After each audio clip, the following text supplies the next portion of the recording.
Welcome to 5 Star Weekly. Transfers in and out and rumors galore. We get into all that and more coming up. Before we get into it, become part of the notification squad by hitting the bell next to the subscribe button on YouTube. Welcome to the show, 5 Star fam. I'm AJ and this is Michael. And Atlanta United unfortunately lost 2-3 to Charlotte at home. And yes, it was not a good night, and it effectively pretty much probably put the death knell into our season as far as playoffs go. That's it's a long, hard road to possibly be able to get into the playoffs from there, but stranger things have happened, and yes, of course, last year it did. So you can't write us off completely, but losing to your rivals again at home for the third time at the Benz, not great. But we'll get into all that very briefly, of course, because we have a packed show in this episode. But let's give some big shouts out to our loyal Patreon fam, and most notably Gavin, Jordan, Niall, Andrew, Chris, Nick, Jeff, and Kenneth. Thank you guys so much as always. But yes, as well, let's give some big shouts out to our sponsor. This segment is brought to you by Giant Sports Cards. For passionate collectors of every level, from rookies to veterans, Giant Sports Cards is the modern-day sports card shop that celebrates your love of the game, because only Giant brings the fun, treats every customer like an MVP with their GOAT level of customer service, delivers a game-changing shopping experience through technologies and amenities such as their Ultimate Collector's Cave retail shop, and offers the hottest cards at the lowest prices. Make sure to use our code FANTV and get 10% off your order. Check out Giant Sports Cards today at giantsportscards.com. And make sure to use our code FANTV to get 10% off your order. Get in on it now. It won't last long, so make sure you do get whatever you want as far as cards go. If you like Pokemon, if you like, basketball, if you like football, get in there and definitely use that code. But yes, so LA United at the Benz. It seemed like, after a string of draws, that's okay, maybe we were building some momentum. But alas, it is the rally killers, Charlotte. They, even if we go ahead, we still cannot put them away. And yeah, that's just really poor, really poor on a lot of ends. But to be able to play one of our most decent halves and then absolutely crap the bed in the second half is, I don't know. It's just, it's the tale of our season, because it's been a tale of two halves every game this season. But Michael, we gotta hear your thoughts, because I espoused a good bit on our live stream, but welcome back finally as well. Glad to see you well. Hopefully the rest of your family is as well. But yeah, let us know your thoughts on this match. Yeah, well-ish. Unfortunately, not fully recovered. I keep seeming to get sick again and again, so hopefully I'm on the mend for the last time at this point. Hopefully that'll clear up soon. But this, I was already not feeling great, and this game didn't make me feel much better either. Like you said, the first half was promising. Put together a decent showing. Charlotte, I always knew, was going to be dangerous at our home, because apparently we like to trade away wins with them almost every time. So I thought this was going to come down to it no matter what. And turns out it didn't come down to really towards the end, kind of just the beginning of the second half. We know that this is an issue. A lot of guys in our Discord were talking about how the book is likely out on Atlanta United at this point, that once it was like kind of the first half last season, and it's now like the second half this season, where Atlanta United does not start hot. They start very cold in the second half, and they can easily be taken advantage of. And unfortunately, we saw it again here. They scored like 3 goals, and there doesn't seem to be that much of a reaction. Unfortunately, there's definitely no goal reaction, but there always seems to be a moment where the heads go down, the sucker punch lands, and they just kind of go, I need to catch my breath. And while they're doing that, they get hit again and again. So they don't rally, and it just kind of compounds. It's a symptom of a mentally weak team, lacking of leadership, lacking of experience. Unfortunately, we do have players who have some leadership and some experience. And so what that means to me is that they are checked out or don't care or are not, conveying their leadership or experience to the players that need it. So the team kind of crumbles. I think hopefully with some new players coming in, that might change. But as of right now, it is summed up how Ronnie Deila summed it in one word in the press conference: soft. The team is soft. They played soft. You can't have Zaha come into your box, ride 2 challenges, and shove you both off like school children and score a goal. It's not going to work. That's not how we can defend in our house like that. That's ridiculous. If he's in there gonna score, at least tackle the man at that point. If the goal is assured, then tackle him and make him do a penalty kick then, because that's just ridiculous. Making you look that silly. I mean, I'm not going to blame anyone because Zaha's a very good player and he played well to win that position and to score that goal. And the defenders did their best. They did try. It's just, unfortunately, not good enough. Yeah, indeed. And, with that goal, it was, definitely embarrassing because, before we get to, who was defending that, that first half, like you mentioned, us playing a pretty decent kind of brand of football in the sense of, we were imposing ourselves. We, found some space, a third man run to a degree as well with, Bartosz Klich being able to find Muyumba, and it was kind of that sense of, maybe we can, because if we score first, usually it goes pretty well. It's not as poor of a record as, say, when we concede first. But, Muyumba, the shortest man on the pitch, was able to win a header in the box and, score it. It almost seemed like, maybe this is the tide turning, possibly. But it definitely was not the case. The second half started with Efrain Morales being subbed off at the half. Probably, one of our best defenders lately anyway, and we'll talk about, of course, what happened with him. But as far as that, then you have Ronaldo Hernandez move towards the center, and then you have Matt Edwards come in. And it's just, it's kind of a mixture of just a really bad confluence of events. And, Luis Abram wasn't brought on earlier, but I believe that Deila said that there was, kind of a saving him for Derek Williams just in case type of issue there, because Williams had just come back. So that's where there's probably a lot of pretty bad substitutions in the second half that led to the goal fest for Charlotte, and Abram not starting possibly from the off, even though, yes, this was our third game in 8 days, but still, it's the very fact that, maybe you start Abram and then you actually have, Williams come in after that, to spell him, to bed him in a little bit more. But it just, either way, it shakes out. The defense was just completely caught with their pants down. And, it's just another beginning of the second half collapse. And, fans have every right to boo, I feel like, right now. And it's not and pretty. And they did. Yeah, and they absolutely did.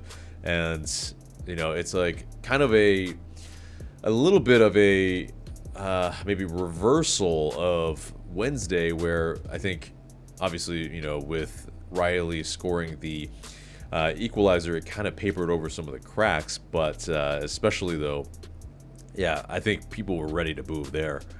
I mean, it was not a good performance to where, yeah, finally, we were able to at least draw it level. But in this match, it's just, yeah, the types of goals that we gave up were just too easy, and they were incisive.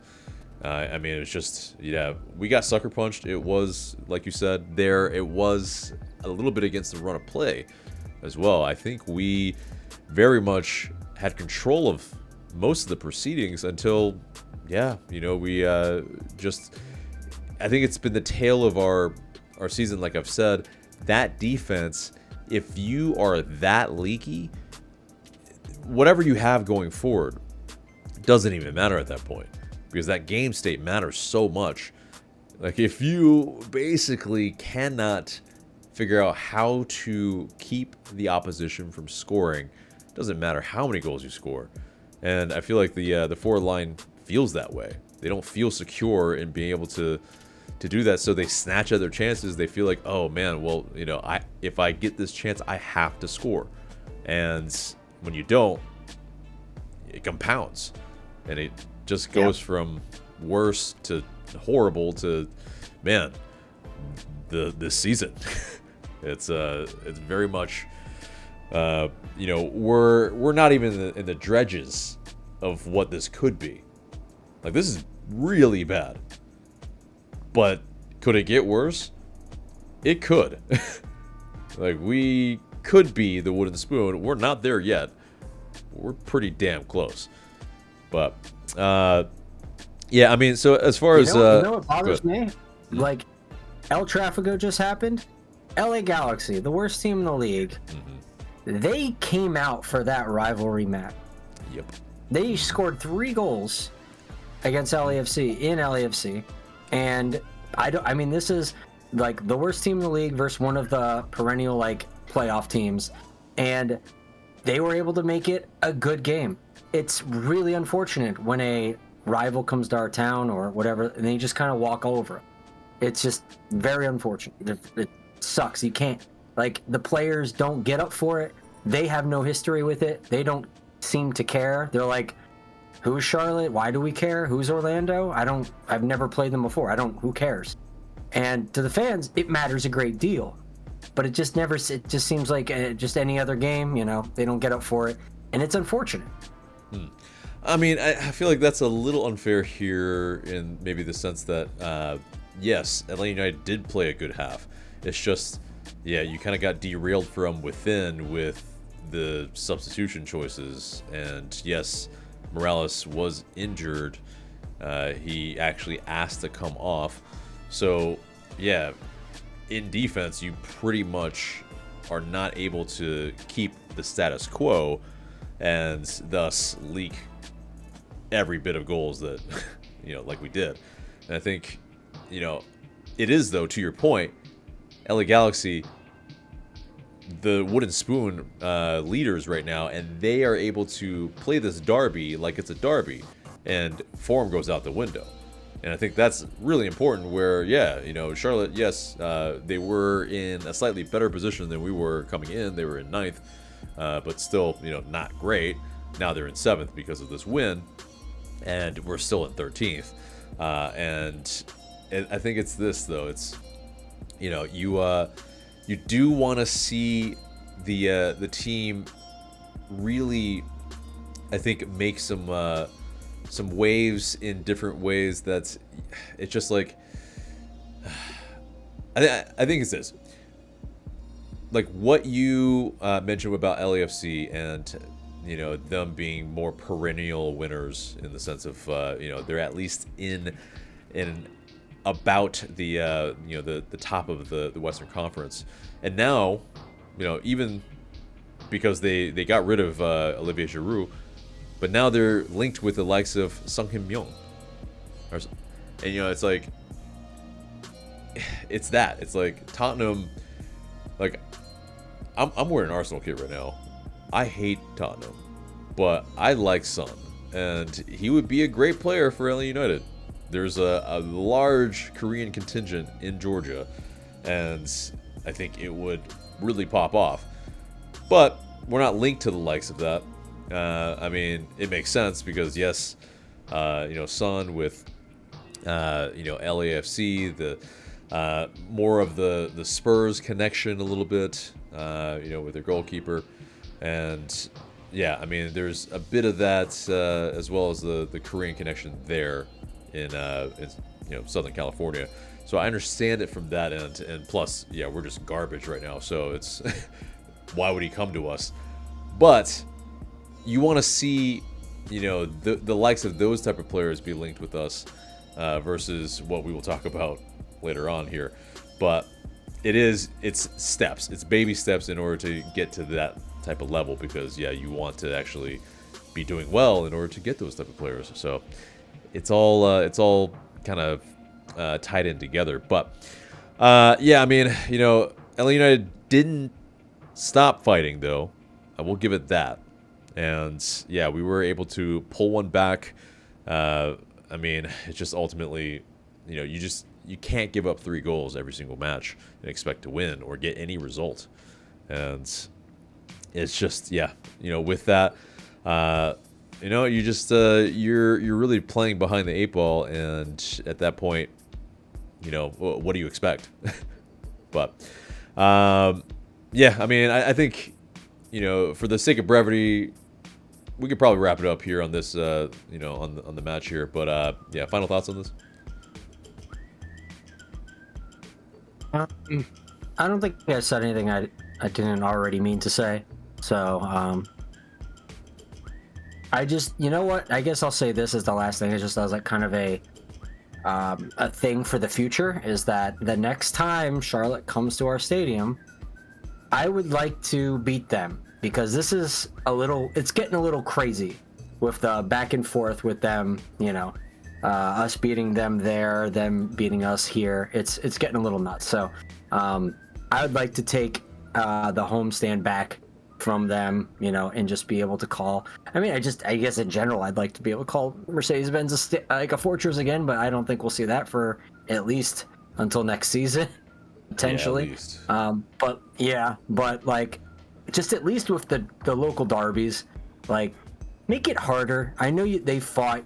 They definitely fought. You're right with that. They put effort in, but like, fighting is not enough, unfortunately, when you're going up against a team that they clearly saw something in this game, and we're here for it. We're gonna just get a result. We're gonna do something. We're gonna go off, and they did, like LA Galaxy did with LAFC.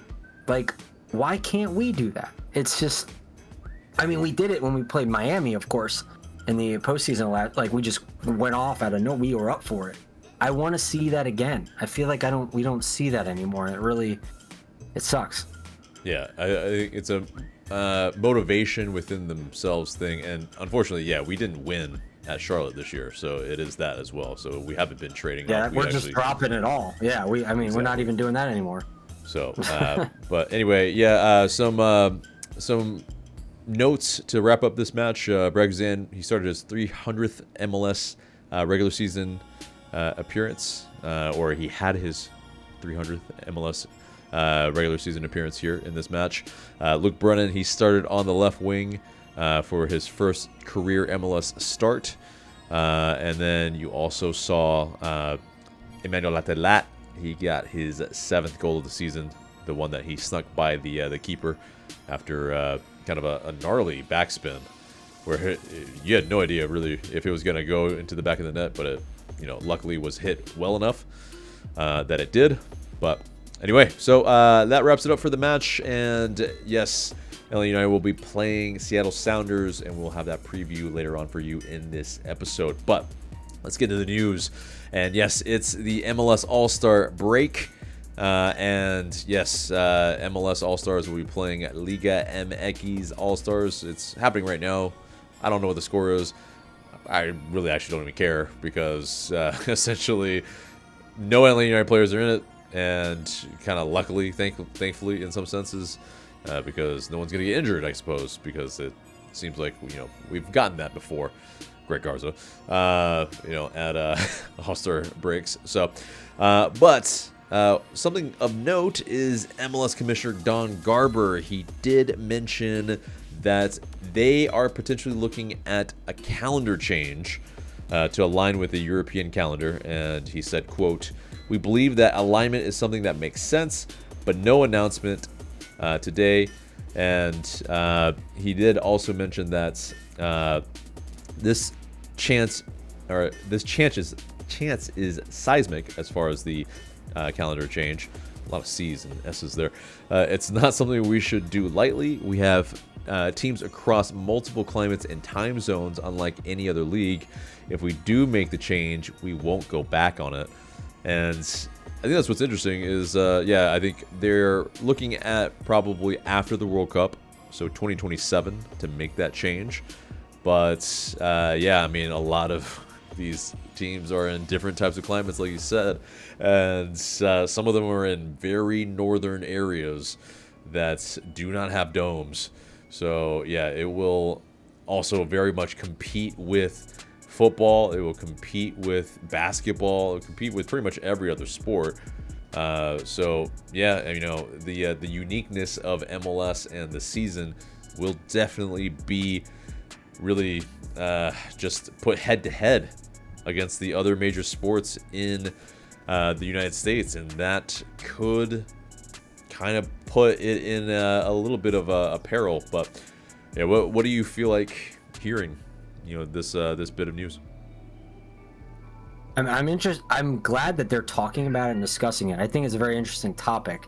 I think there might be some very comprehensive articles that might come out that describe the ramifications of this, potentialities, the good things, the pros and cons. I feel like the list is large on both sides. It's not a simple yes or no, obviously, as Don was kind of hinting towards. There's a lot of factors involved, way more than is probably my pay grade to clearly weigh on one way or the other. But I am happy they're talking about it, because if maybe they don't go to it like whole cloth, they are at least appearing to entertain various things of trying to look more like a European model with their schedule, and that may have benefits in other ways too. So keeping an open mind, I think, is a good thing, for not just being like, we are set in our ways and we will stay this way forever. I think that's probably a good thing, so I'm here for it. And I'm sure they will do whatever in their mind is the most financially feasible, and least adventurous, probably, for at least for a while, which maybe will be a good thing in the short run. I don't know in the long run. That's kind of the part of the pros and cons analysis. So I think that that's something they have to hash out, and people like us will just kind of go like, I wonder what it might be like one day to be a multimillionaire or a billionaire. So, indeed, for sure. Hopefully not too long. Hopefully, there are something in the cards for us. But as far as kind of the join our pros, Patreon today. You can help that goal. Exactly, one person at a time. But as far as some of the pros for sure as well is that. The transfer windows can align, the international breaks will also align, and you don't have to play through these international breaks where, you're playing in front of 10 to 15,000 people if you're other clubs.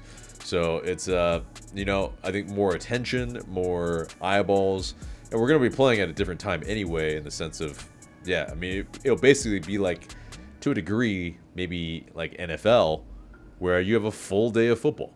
So, it's, you get if you have a Premier League team or, some team in Europe, and then you also have Atlanta United at night, there you go. Boom. You have, all of that. And so, there are definitely some benefits there, but it does obviously, make the summer just really kind of open, which, actually sounds pretty great. There are certain moments, at least definitely this season, where I'm like, man, I really wish I could, travel for a good bit of time and, be able to do that instead of just always try to stack it in the winter. But anyway, let's move on. So, yes, the new signing Enea Mihaj has been announced. And yeah, the defender from Portuguese club FC Famalicão, he has been part of training for Atlanta United. He has also spoken with the media as well. And yeah, he mentioned that he's an aggressive defender. He reads the game well. He also likes to give instructions to his teammates. He can help with defending in the box, being tough, and that's necessary for a defender, he said. And he said what's in his mind right now is giving everything for the team. We had that long conversation with the board, with the club before I came here. They explained to me the project, and that's why I chose to be here. Obviously, we don't have a board per se, but yes, we do have a front office. But yeah, as far as he said what he wants from the team, he says, or that he understands what he wants from the team, the way of playing. It was attractive to me, and as well that he thinks it suits him. And what he was thinking about was how he can help the team and how basically they can make him feel comfortable. But yeah, he said the players playing in my position, they play high levels like Serie A or La Liga. They're great players. I'm able to see this like an opportunity for me when I go there to learn things. I try to learn from everyone. So yeah, Matt Edwards also mentioned about Mihaj, that he brings quality. You can already tell he's got something to him, and he's a presence back there. And yeah, Mihaj also went on to say that yeah, football is a collective sport. We need all of us to step up to do our job better. And that I know what I have to do. I know what the expectations are. And that I think we have a lot of work to do, but we're on the right path. So, obviously, as far as, Mihaj and what we know about him, he's, as a defender, really good at intercepting the ball, really good at blocking the ball in the box as well. Yeah, not really a guy that has too many defensive weaknesses, and on the ball, pretty decent. So, definitely a step up from, I think, our current crop, which I think had, man, yeah, it's like, I think you'll see a little bit of a difference between he and Stian Gregerson on the ball because, yeah, Stian Gregerson left a little bit to be desired, but, it is what that is there. And I think that's probably who he's coming in to kind of usurp a little bit, is that right-sided center back. But, yeah, thoughts on Mihaj and, his comments coming in? He seemed confident. He seemed like a guy who knows what he's doing. It kind of gave me a feeling of security with the way he talked about like the situation the team is in and what he was getting himself involved in here. It didn't seem like he is under any, illusions here. Like this is, the team is in a rough spot, and he recognizes that, and he realizes he can potentially be a solution for that. So that's really good. I want people to come into this team and identify like, here's your problem, I can fix that, versus what we had in the past where it was just like layer upon layer of just extra this. Oh, we have more attacking power now. We have more of this now. It's like, yes, but were we ever like solving a problem that we had or fulfilling a necessary need? Not necessarily, at least with the DPs per se. Like this seems to be more a core-based signing that allows us to fix certain problems that we have, that, to his eye, he's been able to identify and fit himself into.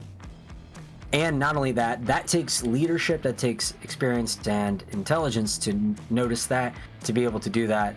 And hopefully, like a lot of people in the Discord were saying, they're like hesitant to be on board with a new signing until they see it really pan out, because they've been, They've been burned quite a few times in the recent past. They've had their trust taken behind the barn one too many times and shot in the head. So luckily, I think for this time at least, there seems to be a lot of green flags with this signing. I feel a little bit more assured by it. Hopefully it pans out. He doesn't seem to be just like, this is obviously we need to take some time to see if this is indeed the case. But to me, and my just immediate appreciation of him, doesn't seem to be a player that gets in his head and then can fall apart mentally. I think he's more the kind of guy who can hold things together when the seas get rough. And that's really something we've needed. Yeah. I mean, the leadership standpoint has been overdue. And so I think this aspect of what he's saying at least sounds great. But yes, Atlanta United fans have felt the burn and the taste of just very bad decisions over and over again. So, yes, speaking of experience, yes, Mateusz Klich has been waived by LA United. And, the 35-year-old was probably retiring after this season. And, basically it opens up an international spot for LA United. And Chris Henderson mentioned that Mateusz was a true professional during his time with the club. We thank him for his contributions and wish him the best in his future endeavors. He made 16 appearances and 9 starts, and he had that 1 assist come from him in the FC Cincy match, and of course the very famous clickbait that he was able to do for us in order to get a guy sent off. So yeah, I mean, I don't really hold too much ill will against Klich. He, probably his best years were definitely behind him. Definitely with Leeds. But as far as, I think where we sold a bad... A lemon? Yeah, a bad lemon, possibly, whatever the phrase is that I'm looking for. But... maybe, but we didn't really pay that much for him, to be honest. So it's really, we took a flyer essentially, and on a former DP, and yeah, it just seems evident that his legs were gone. He couldn't finish full 90s, and you just can't really have a guy in midfield that you have to sub off at the half. So it's really pretty much, I think the writing was on the wall for quite some time, unfortunately, especially with our given our form. So. We need someone that can actually really play a lot of minutes if they're in an international spot. So, but thoughts on Klich? Yeah, I appreciated his bite and his incredibly sarcastic teasing. I mean, that's kind of euphemistic. He's kind of an ass to a lot of the other players in their teams. He got under their skin. That's an undervalued kind of trait that I feel like we could use a little bit of. I don't mind that. I like that he would get under their skin. We need at least one guy to be able to do, the black magic in order to unsettle teams that can get frustrated by that type of behavior. It's always an arrow in the sheath, right? Or an arrow in the quiver, rather. So I would, I appreciated it when it was here, when he did it, when it worked, I guess I could say. And also, who can forget his preseason goal he scored? Yeah. And then we all thought, wow, we might have a midfielder who might score multiple times in the season and be actually a goal scoring threat. And then that dream faded away. Yeah, because his legs were gone to be able to get in the box enough to be able to do that. But I mean, yeah, what you described as well, yes, is something that we do need in this squad a lot more. Basically, the Dennis Rodman type, if you will, if people know who that is. The younger crowd may not, but basically, he was nicknamed the Worm, and he was very much the agitator, the guy who would get the guy on the other team a technical foul, maybe 2, and get them basically having to go into the locker room. And basically that's exactly what Klich was here. He had that shithousery in him, and yeah, LGP, one of my favorite players, he had that in abundance, and he knew how to waste time. Pretty much, yep. If you're watching the video, Michael has an LGP kit on the parlay kit from 2018. But yeah, it's essentially that. You need that guy that can shepherd the game to the finish line, which is not something that we've had in quite some time. So, all those things very, very important in the fabric of a winning side, and yeah, unfortunately, that is the case right now. But as well, there was another outgoing. There's quite a few outgoings, but yes, this one, we pretty much do another trade with CF Montreal. Of course, George Campbell went to West Brom. Maybe not, of course, if you haven't been paying attention. We didn't really post it anywhere either. It was just kind of depressing, really. Basically, more and more of our players get to Europe, and we see basically a pittance in our basically sell-on fees and percentages. But essentially, in this case, Efrain Morales, it wasn't the reason why he was subbed off. He was injured, but yes, basically CF Montreal get another LA United young defender, this time for $800,000 in general allocation money, up to anyway, and guaranteed $450,000 in GAM and up to $350,000 in incentives if he is able to reach those from performance. But we also would receive a percentage of a future transfer if that is the case. He is 21 years old, and of course plays for his national team Bolivia, and obviously was playing some significant minutes lately for us and doing pretty decently. Were there some holes in his game? Yes, but he's still 21 years old, far from the prime of a center back.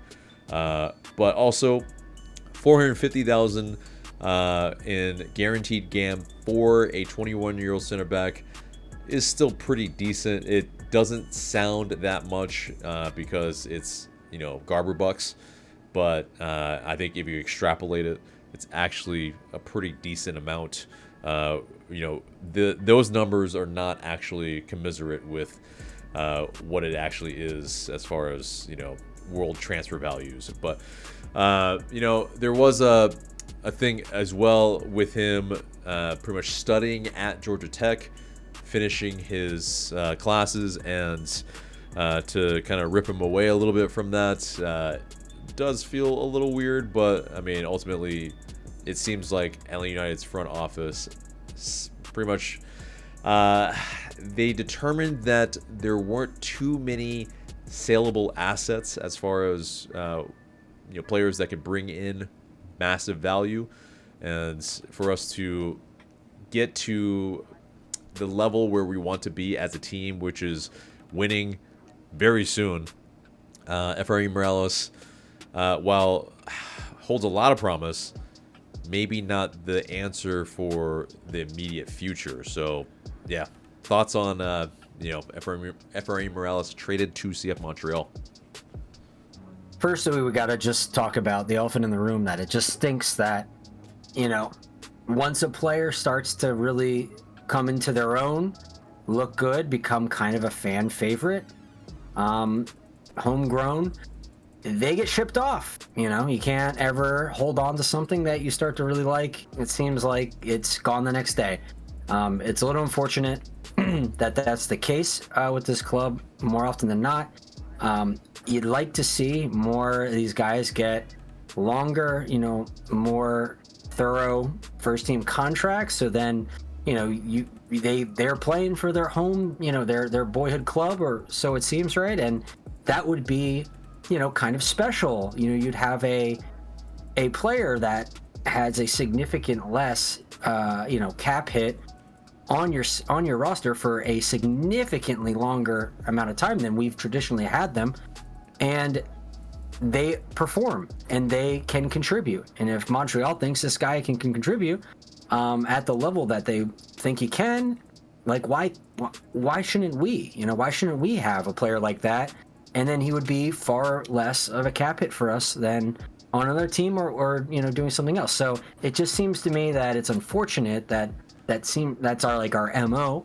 But I get it. Like what you said, the pieces had to be moved around on the table in order to kind of unlock this puzzle for other things to happen. So I think Fortune was probably the one that would be identified as being shipped off in this window, but he got injured. So they had to do maybe something else. That perhaps might be something to it, because I do think Fortune was probably the most attractive trading piece that we had at the time before his injury. So read into that what you will. So yeah, the Georgia Tech bit, now that kind of made me sad, because my heart goes out to him, understanding how difficult that can be. But part of me also understands, like, you're taking on a degree at the same time as trying to be a full-time professional athlete, doing two full-time things essentially. Oftentimes one will force the other to make you give one up, and it seems to be that that's the case here. So I guess it's a story of you can't have it all. However, maybe I'm hoping for him he can maybe complete a lot of his coursework online, or at least get that to transfer to a school in Montreal that is, I don't know of schools in Montreal. I'm not versed in that, but hopefully there's one like Georgia Tech that he's interested in that he could, maybe transfer to if that would be the case. But yeah, it stinks that that's what it had to be for that. And then it's just kind of just a moment of talking about the weirdness of young or just MLS players just like getting the call one night and being like, hey, you're getting shipped off to this other, in this case, a completely another country. Yeah. So, and it's very quick and very hasty. And I'm just kind of, I know it's probably not going to go away anytime soon, but it just kind of makes me feel weird. Like with the Franco Ibarra transfer, just like other transfers where people just kind of almost seeming to get off the pitch or wake up in the morning and they see a message saying, bye-bye. That just seems a little nuts, but it is what it is with the nature of MLS. Right, because you don't maybe see it as much maybe in the Premier League, where young guys they probably are bedded in for a while, and you kind of at least maybe see them go on loan or something. It's usually much less of a surprise in a sense, because you kind of essentially have to abide by MLS salary structures, and that's really probably the reason why this was such a surprise trade here. Now, I mean, the Fortune thing feels a little bit more speculation, but I see what you mean as far as probably a more saleable asset in that sense. But I don't know.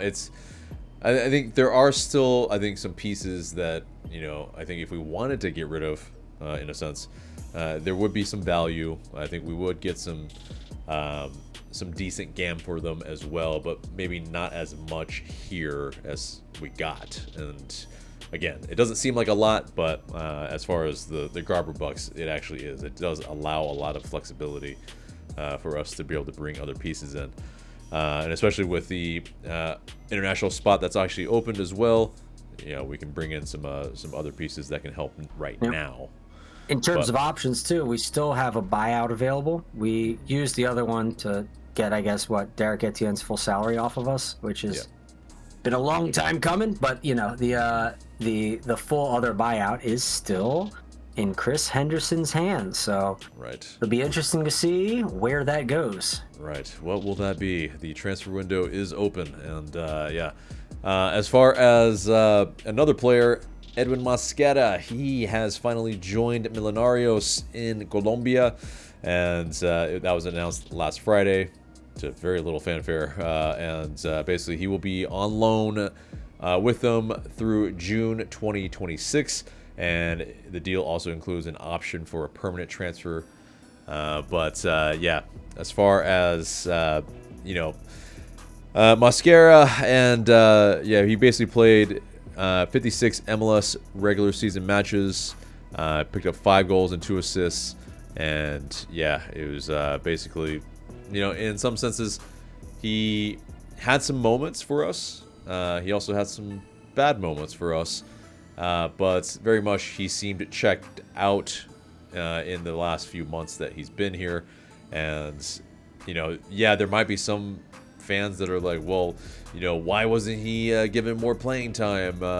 Given some of the other players that are underperforming. But it's like, I mean, is it really that much better when the player doesn't really want to be here? It's at that point, it just kind of fed into itself, where he wasn't playing a lot, and then he was linked with Millenarios for quite some time, and then it's just like, well, it's time to go. But thoughts on Mosquera real quick. It's past the time that we should have moved on from him, so I'm happy we finally have. You just can't be, as you've so eloquently put it in the past, twerking for Millonarios, and then be on the roster. It just is not gonna make sense for us. So I'm glad we found a place to put him. Hopefully it can convert into a buy option. Not sure it will. He did start for them tonight, so there's that in the midfield of all places, so that's interesting. So we'll see if it can materialize into something more. I certainly hope it does, for our sake, and honestly also for his. Right, because I have nothing really bad to say about him as a person per se in any public sense, but the way that he played for us, it's like, again, he had some moments, but large in part not good enough for a winning side at Atlanta United, and especially if we're on a losing side and you can't even get on the pitch, I'm good.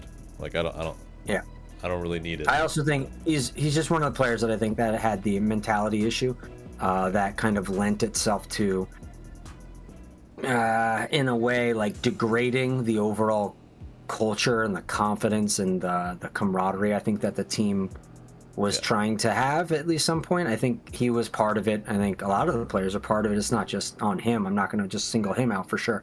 But I do think he was one of the players that did not really try and affect change in a positive manner in that regard. Right. And obviously still a very young guy, and so some immaturity probably in tow. But let's move on.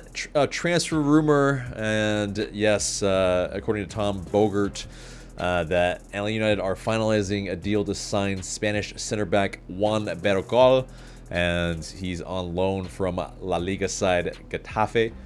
And the deal includes a purchase option, but the 26-year-old, he spent most of his career in La Liga 2, or Dos rather, not the French, the La Liga 2, and but he has experience in La Liga as well. But a player that's it's strong. Only been like 20 games, but yes, he does. Exactly, but it's Getafe pretty much getting into La Liga. So he gets some minutes there, but strong aerially, really weak at passing. Not someone that you would say you would want to center your defense around building out from the back with. But hopefully this is just a depth piece. It seems like it might be. Let's just say his stats are nothing to really write home about. I think he's like 6'1", so I think they're I think that was his height. So I mean, he's got some height to him, but like you said, the stats, if you look them up, like there's plenty of like the transfer window articles that are out there by writers and United Fan TV putting things out there.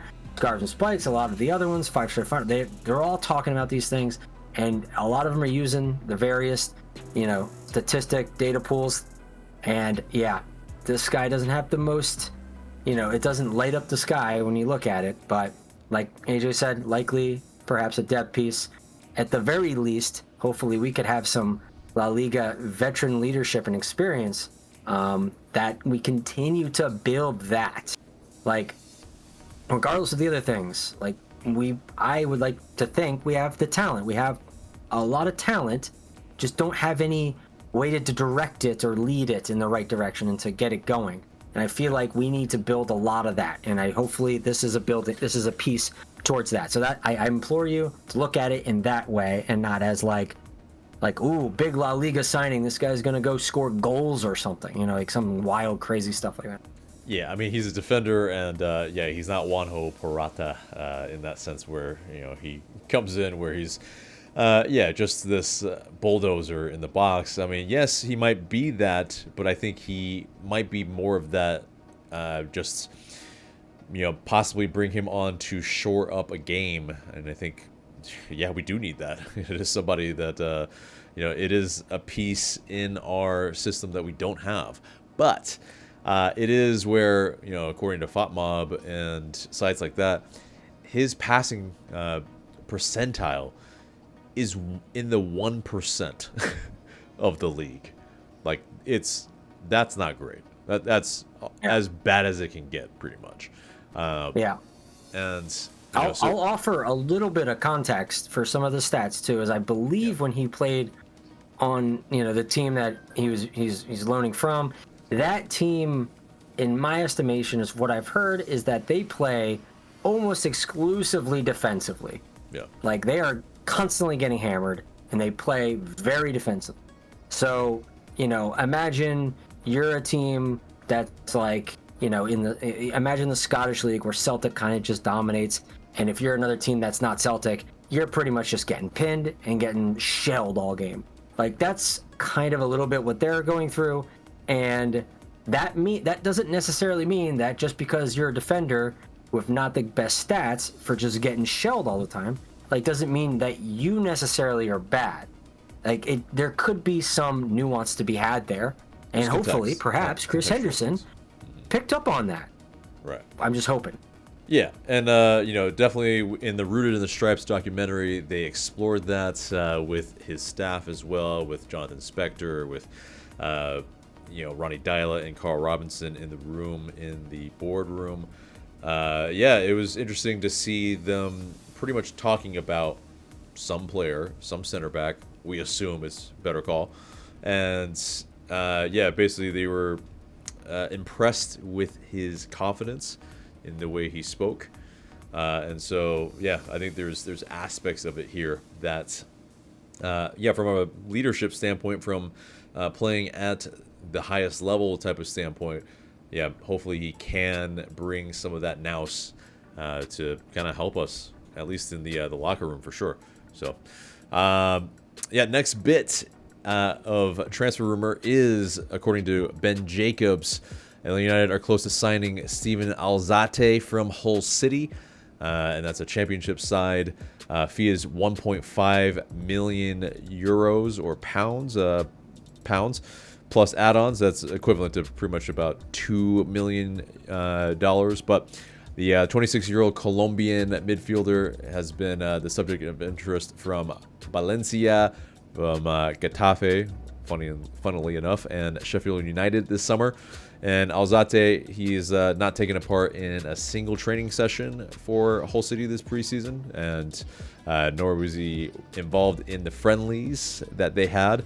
But he's made 7 appearances for the Colombian national team. He hasn't made an appearance for them since 2022. He is born in London, so he is just more born to Colombian parents. But he also previously, notably, has played for Standard Liège when Ronnie Dyla was coaching them. So he was on loan there, and also has played for Brighton and Hove Albion. So, as well, he is a player that, knows, I guess the higher levels, of the European leagues, as well as a very physical league in the championship. And, basically he is a player that, at least from a kind of attribute standpoint, a strong dribbler, puts in a lot of through balls, good at passing, tackling is very good as well. blocks the ball at a really good rate, and as well interceptions, but also I think very important here, at least according to Who Scored, concentration is a big attribute of his, which yeah, you really like to see. So yeah, and is a guy that also shoots from distance pretty well. Doesn't light up the score sheet, constantly, but he has in the past scored as much as 3 goals in a season, which is about 3 times as much as most of our midfielders score. So, that's at least a positive in that direction already. So, yeah, thoughts on Alzate? I mean, sounds exciting, interesting profile. Like, the concentration bit, I like that. And like we talked about, the leadership aspects that they seem to really be focusing on with these most latest signings. It seems to me, and this is, pointed out by our avid viewers in the Discord, that this front office, at least at this point, has determined our weak points accurately, it seems, and is rushing to remedy them. And it's, there's not a moment too soon. And the concentration bit, I mean, this has been a thing like we've been having an issue with for many seasons. I mean, almost the entire Pineda era, it's been lack of concentration, switching off in important moments, just not focusing. But if we're gonna go hard into looking and finding players that are exactly the opposite of having issues with that, I mean, that's great. I just hope maybe we don't lose sight if we just kind of are okay, we think we found that we were missing X, let's just buy all of X now, instead of maybe saving room for some other things. But I don't think that that's the case here.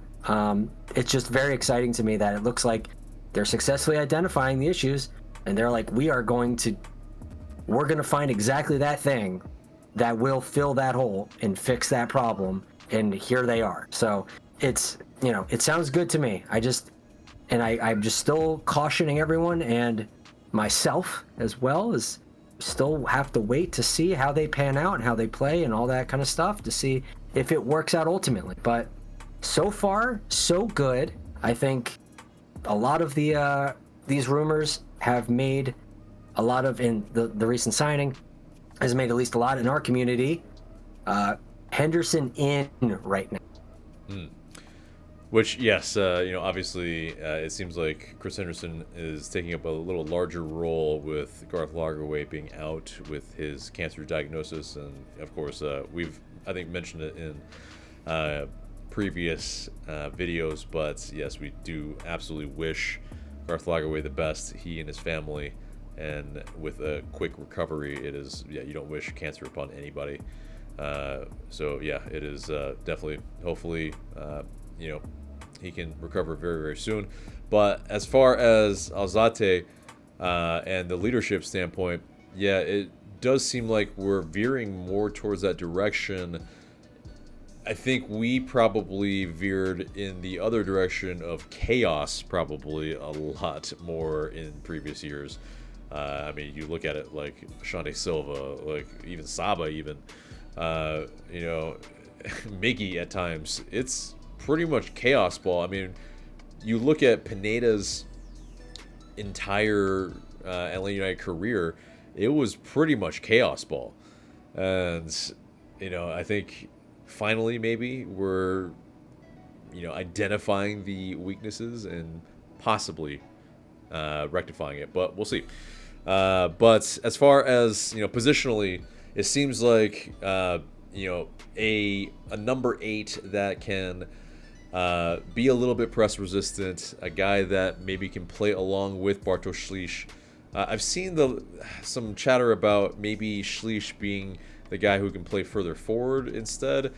I'm not so sure. I think, Alzate maybe is the guy that, is that number 8, and Klich stays as the number 6 because, forward passes anyway. Klich isn't necessarily known for that. He's more, the destroyer, the guy who keeps things ticking slightly. But I think, we've needed that operator I don't know if Alzate is the answer ultimately, but hopefully he is. Hopefully he can be. Hopefully he can do. Yeah. Is are you gonna say it? He can do his best Darlington Nagbe impersonation. Yeah, we'll see. I mean, obviously no one's gonna be Nagbe, but we need even just a light version of Darlington Nagbe would be fantastic. But anyway, so next bit of news: Tom Bogert, he reported that with the permanent transfer of Thiago Almada to Atletico Madrid, that LA United are due to receive the 25 million in total transfer fees from Botafogo. But yeah, we've still not been paid, and the appeal is ongoing. But yes, that sell-on clause, we really would like that. I think. I think Arthur Blank might be sticking his goons onto Botafogo's people real soon. He doesn't have goons, but that we know of anyway. But it does seem. I think if he had goons, they probably would have paid earlier. So it is that. But either way, Almada, with Atletico Madrid is a massive, big deal because he's on one of the best clubs in the world, and yeah, him being able to show what he's got, that the announcement video and the post alone on Atletico Madrid's social media, I mean, they're excited. They're excited about the kid, and definitely an Argentinian wonder kid. Of course, we knew him as the star boy. It's best of luck to him, and hopefully he does make some waves at Atletico. But yeah, any thoughts on Almada? I'm just happy he's finally got to a destination he can be like really secure with and happy with. I mean, Atleti, you made it basically. Like, you're gonna get European football most likely. Like, you're gonna experience all the high level things. And if he does well there, who knows? I mean, it could. The sky's the limit. I'm really excited to see where it goes. Maybe I'll get an Atleti jersey at some point for him. That'd be really cool. Yeah, I'm excited to see where he goes. Exactly. But yeah, let's keep it moving. Very long episode tonight, and yeah, definitely will keep it moving. But yes, LA United 2, they played to a 1-1 draw against Carolina Core FC Saturday night. And yeah, they failed in the penalty shootout, unfortunately, but Javier Armas scored his third goal of the season. And also, LA United 2, they announced that head coach Steve Cook will leave to join USL Championship side Lexington. Hold on, my computer keeps. Lexington SC as the club's academy and youth technical director, effective immediately. And Cook joined in February of 2023. He will be replaced in interim by his assistant, Jose Silva, until they find a replacement for him. But yeah, so basically, yeah, LA United 2, 3, 5, and 8 with 19 points. They will return to action on July 30th when they play New England Revolution 2. So anyway, let's move to the mailbag, and you guys send in these questions through IG Story and Discord. Please continue to do so. We might answer your questions in the future. But first question comes from Submachine OP. I'll ask this question before anyone else can for next time. What was the board thinking trading Morales for not even $1 million GAM? Obviously, yeah, there was some kind of record GAM, at least in the league, about 2 million, I believe. But getting 1 million GAM, I mean, I think Darlington Nagbe went for 1 million GAM, and I could be wrong there, but yeah, Morales being a prospect, up to $800,000 in general allocation money isn't that bad, but. Yeah, what are your thoughts there? Yeah, I mean, you're not getting $1 million. That's ludicrous. But I mean, yeah, 800 with the sign-ons and everything is perfectly fine, I think, for what it's worth. It's just all the rest of it that we talked about earlier. That's just kind of like tainted the whole thing. And then like I said, it's just getting these guys not, to play for the first team in more, lucrative and longer contracts. Just, I like to see more of that with us, but just doesn't seem to be our MO. So, we wish him luck, except for when he plays us. And, good luck. Yeah, indeed. I can probably see him moving to, Europe probably if he can develop fully. But, winless in 5, under our parentheses 7, asks, this is just a reminder of our Isn't it 8 now? Is it? It's probably 8. He hasn't changed his username, but that's the you gotta get on that. But they ask, where will Alzate play? I'm sure Ronnie's gonna put him in the wrong position, but I'd like to add, or liked him and Klich in the deep lying roles, Miggy at cam, Saba on the right, and new left winger. Interesting. I mean, we kind of talked about him a little bit already, but what do you think? Yeah, I mean, they want to get freaky with it, experiment with Klich being more advanced than him in the back. I mean, I'm for it to see if it works out, but if it doesn't, I mean, it's more likely than not it'll be him at the 8 and Klich at the 6 because of the profile, like you said earlier. That's what I fully expect. And if it's something else, okay, we'll see what happens. But I think that's what you can expect. Yeah, unless we're going a little bit more defensive in maybe dual 6s or something like that. But in kind of modern football, you don't really go with that as much anymore. But it also is this Klich. Can he be the lone 6? I have my doubts as well. And that's where we do need with some of the modern kind of fullbacks maybe to come inside a little bit, be a little bit more of the interior. That could be the case if we can find someone that's good enough for that role in MLS. I would like a new fullback. Yeah, that's what sure. I would like. I would like a new fullback.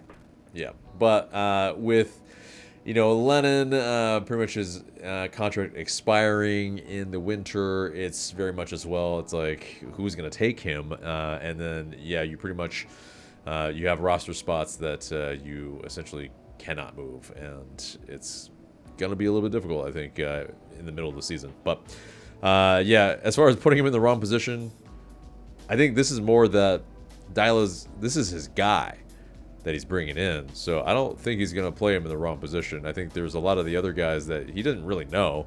So, of course, he's testing them in different areas. So yeah, I don't think it's going to be like another that meme, like, is this a left winger when he puts Jay Fortune there? So right. I don't think it'll be like that.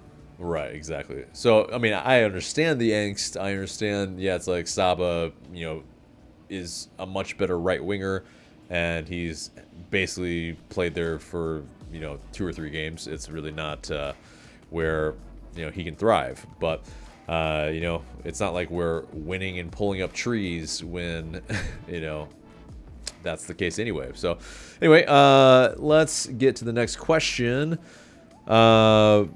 Joseph Better Than Carlos asks, if we sign this CDM, what if any other moves do we make this window? Do we leave our attack untouched? Do we try to get a return on Lennon or Abram? I mean, I would love for that to be the case for those last two, but I don't see it necessarily happening. Pipe dream. Yep. So, maybe not right now. So, I mean, especially with the fact that, like you said, both their contracts come up in the winter. So, we'll see. I don't think that necessarily we'll see movement on that right now, even though I would like to. I mean, a left winger perhaps might come through. I'm not sure about that, but I would like to see something like that happen. I think that you had the 2 center backs already talked about. I'm not sure very many other positions that we're going to necessarily need at the moment, because going into this, it was really like very much center back and a little bit of left wing was like the real big concerns. And since, center back seems to be dealt with, and now we're getting, because of various reasons, a CDM. I don't know if that was necessarily always in the plan, but it is now. And I'm still waiting on those left wing rumors. I'm a little worried if we don't go down that route. I would really like to see us, again, I've talked about this on previous episodes. I'd like to see us be dangerous from the left wing for once again, because I feel like we haven't been that in so long. So, yeah, hopefully we'll start hearing something about that. But so far, it's been crickets. Yeah. And, I mean, it just started ramping up, though, for, the contextual bit of it is that, you're not going to absolutely get every single rumor at the start of the window. It's kind of implausible, but as far as the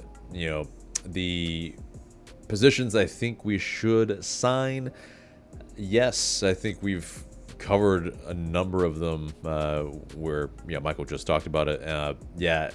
Fullback I think obviously would be great. I'm not so sure it's going to be addressed in this window, but it's just one of those things where we do have a lot of bodies. Whether they are the answer, they're not.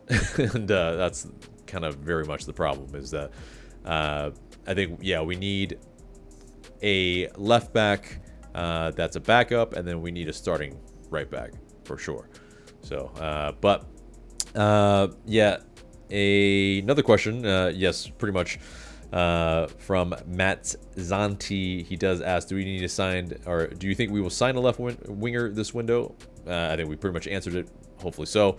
I think that very much needs to address because, yes, if we can get more goals into this squad with Leagues Cup coming up, with the rest of the season coming up as well, that would be a big boon.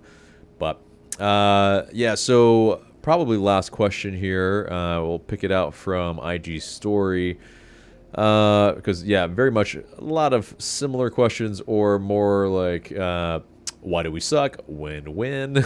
That's I'm not even sure that's English, but as far as other people, they're like, why can't we get a confident coach? I'm not so sure that's the case. I think that's very much more of a kind of the casual, outside, not really paying attention type of impression of the coach here. Yeah, if you watch the documentary, I don't get the impression that he's not confident based on it. So. Yeah, and I think this is a pretty relevant question then to end it for the mailbag is, what is this name? Okay, FH was here is the name. Does Dyla make it to the rest of the season, or the end of the season, rather? I've gone down on record, and I'm going to stay on the record saying, yes, he makes it until the end of the season. I even put buying a beer on it with 5 Takes from the 5 Takes podcast. He bet me that he doesn't make it to the end of the season. I said he will. So, I believe that's what's going to happen. And I'm still in that camp, and I don't think anything has changed that. Even I think we could literally lose like every game up until the end, and he still is going to be here. I think that they have solidified that he's their guy, and they think he just doesn't have the team he needs. And they have, in their mind, and I kind of agree with them, accurately identified, this is the team no one needs. We need a different team. And they're going to try and get another team and see if he can make good with that, because I think they think basically probably no one could make good with what they have right now. Yeah, and I think it's this too. I think evident in the Rooted in the Stripes documentary, they're all in the boardroom together and they're discussing players. These are his players that he's bringing in. So he absolutely has a say in the types of players, the profiles. And so to fire him at this moment would be a little bit strange. We finally have a coach in and we're making the moves that he wants. And it's not like, it's already really bad. He already mentioned like he feels like he's a bad coach in the documentary as well. So it's very much those aspects that make me believe that, what else is going to change? Like, if we get Wooden Spoon, even then, it's like this. It very much feels like the Bobs in The Office, or Office Space rather, where basically, what's his name? Is it Peter? Is it Peter in the in Office Space? Yeah, I think it's pretty sure it's Peter. Yeah. Yeah. But either way, they go to Bill Lundegaard. I think it's Bill, and they're like, I don't think you're challenging him enough. And I feel like it's a little bit of that right now. It's like, yeah, he's really fully challenged, but I think it's more that they feel like he doesn't have the right team. And I think that's really at the crux of it, is these players have been broken for quite some time, and the culture has been broken, like Michael was very astutely pointing out in his Patreon article. And so it is very much the case that, there's something about it that from that end needs to be fixed, and I think they're identifying that as the main crux of the problem at the moment. Are there further problems? Yes. I mean, did he make a meal of it in the substitutions that he made against Charlotte? Yes. Is he perfect? No. But, yeah, do we think he's going to get fired? I mean, Michael says no. I also say no. I think a lot of the casual fans think that, yeah, he should be, because, yeah, it's the easy thing to go to. Oh, the team isn't performing on the pitch. Fire the coach. But I think we've already found that this is not the solution at the moment, especially for a guy that's very much coming into a situation that was broken before he came. So yeah, it is that. But anyway, that does it for the mailbag, and it gets us to the match preview. And 7:30, July 26th, on Saturday against the Seattle Sounders at the Benz. Fourth place with a +4 goal difference against 13th place. That's us. With a -16 goal difference. That's also us. Yep. It's dire. It very much seems like this is Seattle Sounders' game to lose, pretty much, in the sense that if they lose, man, the banter. But anyway, so they played San Jose Earthquakes to a 3-2 win last match. We last played them to a 2-0 loss, I believe. Hold on. I believe that info is incorrect. But anyway, either way, it's been a minute since we played them. So, Michael, if you could look that up real quick so I don't tippy-tappy on this. Thank you very much. But our last 6 against them, pretty much we won 2, drawn 3, lost 1. So basically, Seattle Sounders have gotten the kind of brunt of the results against us. We've actually done quite well. We're undefeated, pretty much, undefeated in 5 games and have lost only 1. But Seattle Sounders, definitely that type of squad that has kind of filled the coffers in this offseason. They're a pretty deep side. They're a side that does rotate their 11 pretty frequently. And, they lost the likes of Raul Diaz in the offseason, as well as Leo Chu and Josh Atencio. But, they signed Paul Arriola. They signed Jesus Ferreira from FC Dallas, and also Kim Keehee. But, man, I mean, Albert Rusnak, he is lighting it up for them. 10 goals and 6 assists already in the season. Danny Musovski has 8 goals and 2 assists. Jesus Ferreira has 3 goals, 4 assists. Jordan Morris has 4 goals. I mean, they're spreading the goals around. They're a very, very good attacking side. And, pretty much most of the pundits in the league had them finishing 1st or 2nd. Right now they're 4th, so they're underperforming a little bit. But, pretty much last season they made the Western Conference Final. So, a side that definitely creates a lot of chances and, good at kind of the pressing a little bit as well. But, I think interestingly, they're not great at protecting the lead. So if we are able to somehow get a lead against them, hopefully we don't pull a Charlotte and, you know, just cough it up immediately. But yeah, they are a side that's trying to play with more possession, and as well, yeah, it's a side that can really impose themselves in the opposition's half. It'll be interesting to see how they might do that against Atlanta United, but, you know, we will see. Michael, were you able to find out? Yeah, I think we played them last in 2022 and we won 2-1, and that was the game where Andrew Gutman scored that late 90+4 screamer. Woo! Oh man, yeah. So it's been a minute. It has been a hot minute. But yeah. So the Seattle Sounders, they've scored, and thank you very much, Michael. They've scored at least 3 goals in their last 3 matches. That's very worrying. Very worrying. There have been over 2.5 goals scored in the Sounders' last 3 games as well, and LA United have failed to win the last 7 matches. So yes, it is winless in 7, not 8. But yeah, also a kind of match forecast by who scored. They're saying Seattle will score as a result of skill, and Atlanta United will very likely make a comeback if they go behind. So, okay, you know, if that does happen, hopefully so.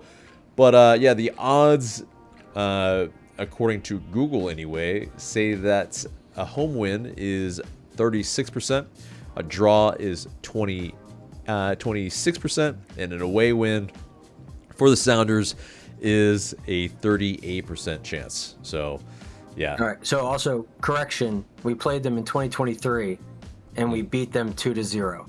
Giacomakis scored a brace. Okay. That match. Okay. Yeah. And that was the away game in Seattle. Yes. Okay, well, either way, so, yeah, Seattle edge it out with a 2% chance of winning, more so than Atlanta United. But, yeah, as far as the unavailable players for Atlanta United, very likely Josh Cohen. Stian Gregerson still making his way. I think he's training individually. And then, of course, Jay Fortune is out for the season. So, yeah, there might be some other players. We will find out with the availability report. Yeah, actually, I think, you know, the day before. But, yeah, with that said, let's get to the predicted starting 11 and maybe a little bit before that, actually. What you'd like to see LA United do to possibly try to get a result in this match. What I want to see them do? Yeah. I mean, it's probably counterattack, because Seattle is a better team and they're going to play like they're the better team, and we could probably take advantage of them for doing so. But I don't know if that's going to end up being the case. I think we'll probably play like we usually play and hope for the best, and then have it perhaps bite us in the butt. So we'll see how it goes. But I would like, you know, when another team comes to town and they think they're the big dogs, maybe humble them a little bit first with counterattacking. Maybe it's not pretty. Maybe it's just how you get the job done. But like sometimes you just gotta, you know, get the first blood in, and then you can make some waves after that. But trying to impose yourself just against a better team, even when you're home, and you get forced to eat crap because of it, it's not a good look. It's a terrible feeling. Like, even though we imposed ourselves against Charlotte in the first half when we were at home, that we saw how that ended up. Like, I'm fearful a similar result happening there, because I think Seattle has the ability to do that. Just they're a team that can take a punch in the face and then give you one right back, and we are a team that has consistently shown that we are able to give punches sometimes, but not necessarily take them. Yeah, indeed, it's true. Yeah, I mean, I agree in a lot of senses. I think, yeah, trying to play against a better side, especially at home, it's a recipe for a big scoreline, and especially they've been scoring a lot of goals, and they're a very good attacking side right now. I shudder. It's pretty much. I'm not going to give away, I think, the scoreline yet, but let's get into our predicted starting 11. So, interestingly, do you have Brad Guzan or Jaden Hibbert in between the sticks? I love Hibbert. It's not going to happen, but I love Hibbert. I would want to see Hibbert in, but I don't think it's going to happen. Yeah, it's probably Brad Guzan, and whether he wears the mask again, I think likely. But and if he does, he probably will not be captain. Miggy probably will be. Are you going with a 4-man back line or 5-man or three at the back? Probably 4. Ronnie keeps saying it's something he wants to do and stick with 2 center back and that way. So with Williams there and Abram there, I think that's what you go with. So I think that's probably what we'll see. You don't think Mihaj makes his MLS debut? They did ask him in the presser if he thought he'd be ready. He said, well, it's the coach's decision, obviously, but he's been training individually. I think he probably needs more time with the team to get integrated, to feel out how the team is and things like that, and preferences, how players play, etc., before he can just slot right in and be expected to go. But I mean, would it surprise me if he started? Yeah. I think it would surprise me. But stranger things have happened, but I wouldn't put money on it. Yeah, I agree. I think it's probably Williams and Abram, and then maybe Mihaj comes in later in the match to spell Williams. So, It'd be a good idea because of, getting him to, especially if we're doing well against Seattle, and you get him on as his debut at home. That would be kind of neat. So, maybe. Yep. And then probably Lennon and Amador as the fullbacks. Probably no other way if we're playing 4-man in the back. So definitely that. As far as midfield, who do you have? So Klich definitely, and I think because Miomba scored, we'll probably see him again.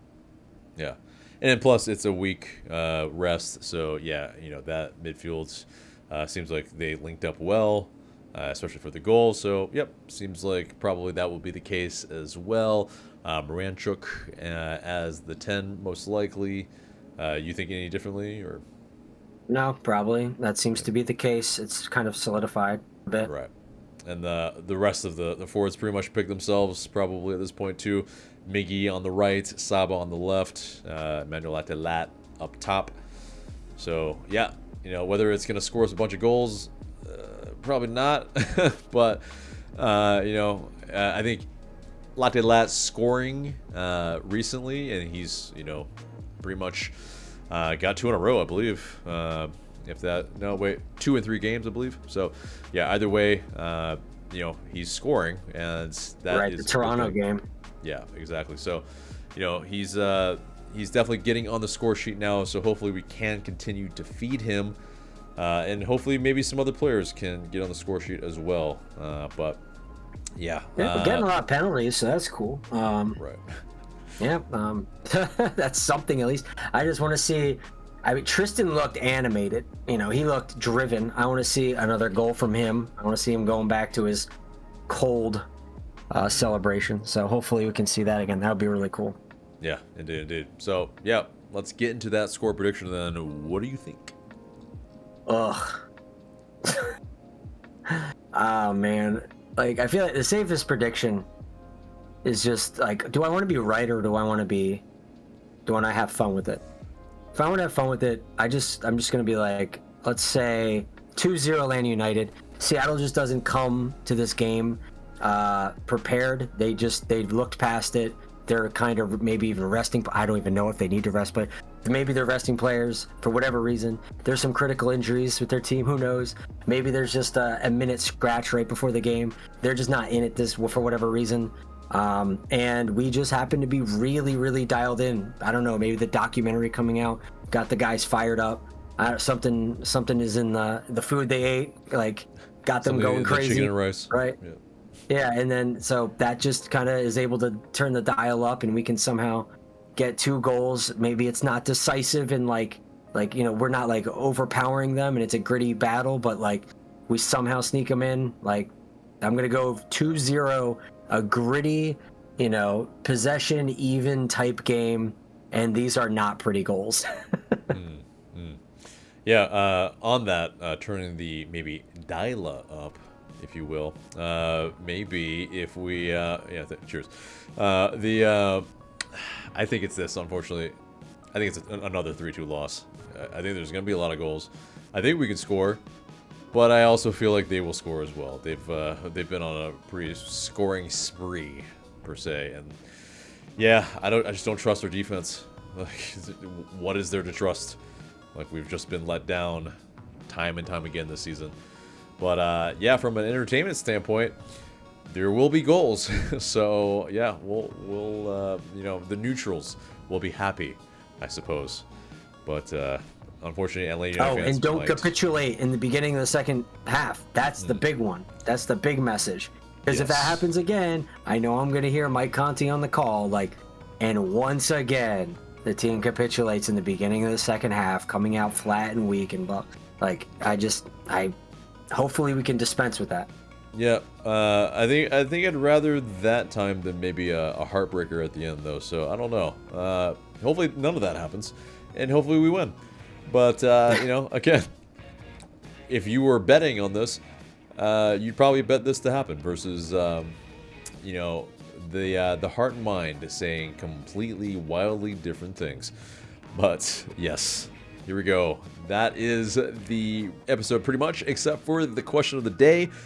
And the question of the day is, which position do you feel like we should be targeting next in this window? Because yes, obviously we have so many of the rumors with some of the positions already. But what do you guys think? Let us know in the comments below. But guys, that is pretty much the episode. And remember to like, share, comment, and subscribe. That's Michael. I'm AJ. Thank you guys so much for watching. And we will see you in the next episode.